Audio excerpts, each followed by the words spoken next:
Hi friends, welcome to my channel. இன்றைக்கி நம்ம மசாலா பூரி எப்படி செய்கிறதுன்னு பார்க்கலாம். அதுக்கு 3/4 கப் ரவை எடுத்திருக்கேன். 3/4 கப் ரவைக்கு 3/4 கப் தண்ணி சேர்த்து நல்லா கொதிக்க வச்சு அதில் ஊற்றி ஊற வச்சுக்கிடுவோம். இது ஒரு 10 நிமிஷம் ஊறட்டும். 10 நிமிஷம் ஊறினதுக்கப்புறம் இதில் 1 டீஸ்பூன் சோம்பு, 1 டீஸ்பூன் சீரகம், பொடியாக நறுக்கின பச்சை மிளகாய் 1, பொடியாக நறுக்கின கொத்தமல்லி தழை கொஞ்சம், ஒரு பொட்டேட்டோவை வேக வச்சு தோல் உரித்து வச்சுருக்கேன். அதை நல்லா மசிச்சு சேர்த்துக்கலாம். 1/2 டீஸ்பூன் அளவு சில்லி ஃப்ளேக்ஸ் சேர்த்துருக்கேன். சில்லி பவுடர் கூட சேர்த்துக்கலாம். 1/4 டீஸ்பூன் மஞ்சள் தூள். இப்போ இது எல்லாத்தையுமே சேர்த்து நல்லா மிக்ஸ் பண்ணிக்கிடுவோம். நம்ம எப்போவுமே ஒரே மாதிரி பூரி செய்யாமல் இந்த மாதிரியும் செஞ்சு கொடுத்தா கிட்ஸ்லாம் ரொம்பவே லைக் பண்ணி சாப்பிடுவாங்க. ஃப்ரெண்ட்ஸ், கண்டிப்பாக ட்ரை பண்ணி பாருங்கள். இது ஒரு டிஃப்ரெண்ட் டேஸ்ட்டில் இருக்கும்.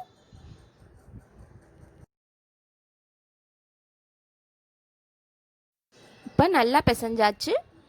இதில் பூரிக்கு தேவையான அளவு உப்பு சேர்த்துக்குவோம். கோதுமை மாவு சேர்த்து தான் ஃப்ரெண்ட்ஸ் மாவு பிசைய போகிறோம். அதுக்கும் சேர்த்தே உப்பு சேர்த்துக்குவோம். நான் 1 கப் அளவு கோதுமை மாவு எடுத்திருக்கேன். அதை கொஞ்சம் கொஞ்சமாக சேர்த்து சப்பாத்தி மாவு பதத்துக்கு பிசைஞ்சு எடுத்துடலாம்.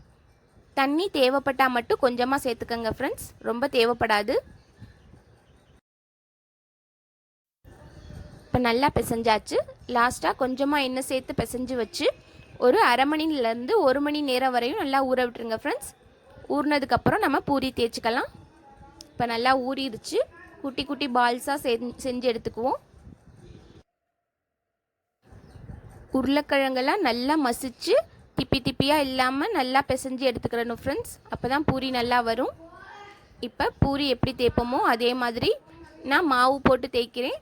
நீங்கள் எண்ணெய் கூட சேர்த்து தேய்க்கலாம் ஃப்ரெண்ட்ஸ். ரொம்ப லேசாக தேய்ச்சிடக்கூடாது. இந்தளவுக்கு கனம் இருக்கிற மாதிரி பார்த்து தேய்ச்சிக்கங்க. இப்போ ஆயில் ஹீட் ஆயிடுச்சு. ஆயிலில் போட்டு பூரியை ஃப்ரை பண்ணி எடுத்துக்கலாம். இதோட தேங்காய் சட்னி வச்சு சாப்பிட்டோம்னா ரொம்பவே டேஸ்ட்டாக இருக்கும் ஃப்ரெண்ட்ஸ். ட்ரை பண்ணி பாருங்கள். ட்ரை பண்ணி பார்த்துட்டு டேஸ்ட் எப்படி இருந்துச்சுன்னு கமெண்ட்ஸில் சொல்லுங்கள்.